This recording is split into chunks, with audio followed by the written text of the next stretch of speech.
संत तुकडोजी महाराज श्री गुरुदेव सेवा मंडळ भागीमारी तालुका पारसोनी जिल्हा नागपूर अंतर्गत आपण दर पहाटेला 5:30 वाजता रामधूनला सुरुवात करत असतो, ध्यानाला सुरुवात करत असतो. तर अशा वेळेमध्ये आपलं ध्यान झाले की आपण रोग म्हणजे आपण एक विषय घेत असतो की आरोग्यावर बोलू काही. तर मग प्रत्येकाला कुठला नाही कुठला रोग असतो, त्याच्यावरती नियंत्रण करण्यासाठी प्रथम उपाय म्हणून आपण काही गोष्टी करत असतो.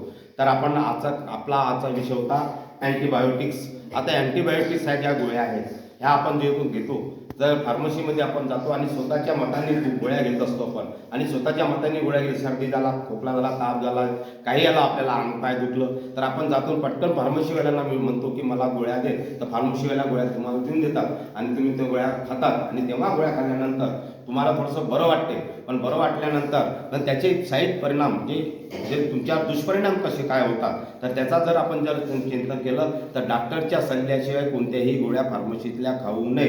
कारण की त्या डॉक्टरांचा जो सल्ला असतो तो त्या अँटीबायोटिक्स गोळ्यावरती नियंत्रण करण्यासाठी आणखी दुसऱ्या त्या गोळ्या देतात, परंतु आपण स्वतः फक्त ते अँटीबायोटिक्स घेतो, खातो. तर त्याच्यामुळे काय होते की आपल्या शरीरात असलेली रोगप्रतिकारशक्ती कमी होते आणि आपल्या शरीरामध्ये जे गुड बॅक्टेरिया आहे म्हणजे चांगले जंतू आहे ते सुद्धा नष्ट होतात. आपल्या आतड्यामध्ये पचनक्रिया करण्यासाठी 70% गुड बॅक्टेरिया असतात, म्हणजे 70% रोगप्रतिकार शक्ती वाढवण्याचं जंतू आपल्या शरीरामध्ये असते, आतड्यामध्ये असते, ते सुद्धा त्याच्यामुळे नष्ट होतात. आणि अशा वेळेस आणि एक अँटीबायोटिक रेजिस्टन्स तयार होते, म्हणजे तुम्ही नंतर कितीही औषध खाल्लं तरी तुमच्या शरीराला लागत नाही. एखादं समजा व्हायरल आला, एखादा संसर्गजन्य रोग जर आला, तर त्या संसर्गजन्य रोगमध्ये हे लोक लवकर बळी पडतात. आपण याच्यामध्ये कोरोनामध्ये बघितलं का जे लोक डॉक्टरकडे गेले होते ते लोक मृत्यू पावले, आणि जे लोक घरी काढा वगैरे घेऊन पेत होते बरेचसे लोक त्याच्यामध्ये जिवंत राहिले. तर अशा प्रकारे अँटीबायोटिक स्वतःच्या मताने जर आपण घेतलं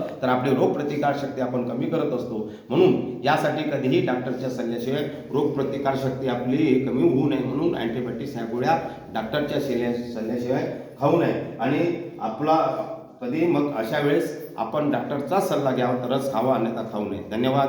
मी बबलू गाडवे, भागीमारी तालुका पारसोनी जिल्हा नागपूर.